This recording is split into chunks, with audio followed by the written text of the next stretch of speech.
ദൈവനാമത്തിന് മഹത്വമുണ്ടാകട്ടെ. സഹോദരങ്ങളെ, ബൈബിളിൽ ഉൽപ്പത്തി പുസ്തകത്തിൽ ബാബേൽ ഗോപുര നിർമ്മാണ വേളയിലാണ് ഭാഷകൾ വിഭജിക്കപ്പെട്ടതായി പറയുന്നത്. ഉൽപ്പത്തി 11 അധ്യായം 1 മുതൽ 4 വരെയുള്ള വാക്യങ്ങൾ ശ്രദ്ധിക്കൂ. ഭൂമിയിലൊക്കെയും ഒരു ഭാഷയും അതേ വാക്കുകളുമാണ് ഉണ്ടായിരുന്നത്.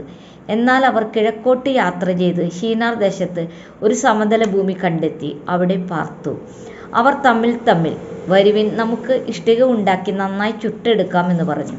അങ്ങനെ അവർ കല്ലിനു പകരം ഇഷ്ടികയും കുമ്മായത്തിന് പകരം പശമണ്ണും ഉപയോഗിച്ചു.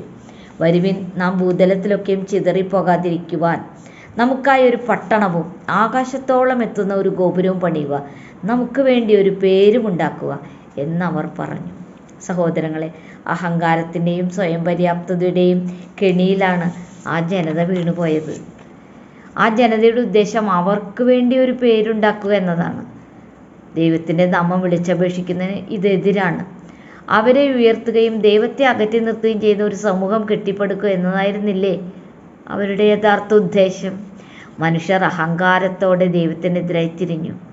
ദൈവത്തിൻ്റെ മഹത്വമാണ് അവർ നശിപ്പിക്കാൻ നോക്കിയത്. ദൈവത്തിൻ്റെ പരമാധികാരത്തെയാണ് അവർ വെല്ലുവിളിച്ചത്. തൻ്റെ സൃഷ്ടികളെ ഭരിക്കാൻ ദൈവത്തിനുള്ള പരമാധികാരത്തിൻ്റെ കഴിവ് മനുഷ്യൻ അംഗീകരിക്കേണ്ടിയിരിക്കുന്നു. ഇതിൻ്റെ ഫലം എന്തായി? ബാക്കിയുള്ള ഭാഗങ്ങൾ വായിക്കുക. യഹോവ അവരുടെ ഭാഷയെ കലക്കിക്കളഞ്ഞു, ഭൂതലത്തിലെങ്ങും ചിതറിച്ചു. അവർക്ക് പറയുന്നത് പരസ്പരം മനസ്സിലാകാതെ പട്ടണം പണിയുന്നത് വിട്ടുകളഞ്ഞു. ഈ പ്രവൃത്തി ദൈവത്തിൻ്റെതാണ്. 9-ാം വാക്യം കേൾക്കൂ. സർവ്വഭൂമിയിലെയും ഭാഷ യഹോവ അവിടെ വെച്ച് കലക്കിക്കളഞ്ഞതുകൊണ്ട് അതിന് ബാബേൽ എന്ന് പേര് വിളിച്ചു. യഹോവ അവരെ അവിടെ നിന്നും ഭൂതലത്തിലെങ്ങും ചിതറിച്ചു കളഞ്ഞു. ബാബേൽ കഥയിൽ ഭാഷ ആളുകളെ വേർതിരിക്കുന്നുവെങ്കിൽ പെന്തക്കോസ്ത് ദിനത്തിൽ എന്ത് സംഭവിച്ചെന്ന് നോക്കൂ. അപ്പോസ്തല പ്രവൃത്തി 2:4.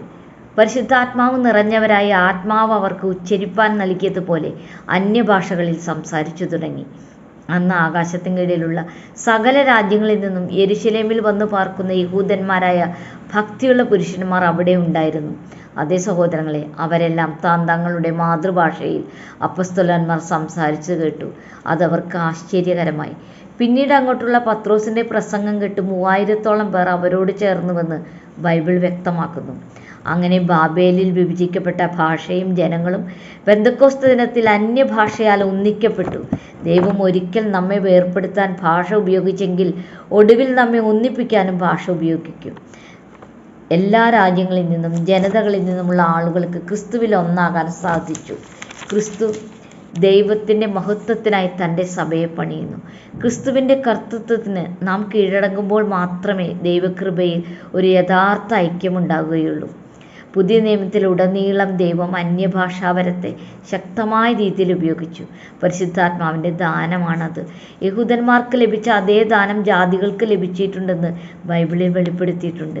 യേശുവിൻ്റെ സുവിശേഷം എല്ലാ ഭാഷകളിലും ആളുകൾ പങ്കുവച്ചതിനാൽ സുവിശേഷം ഒരിക്കലും സാധ്യമല്ലെന്ന് കരുതിയിരുന്ന ഇടങ്ങളിലും വ്യാപിച്ചു.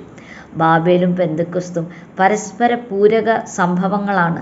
ബാബേലിൽ ചിതറിക്കപ്പെട്ടത് പെന്തക്കോസ്തിൽ ഒന്നിക്കപ്പെട്ടു.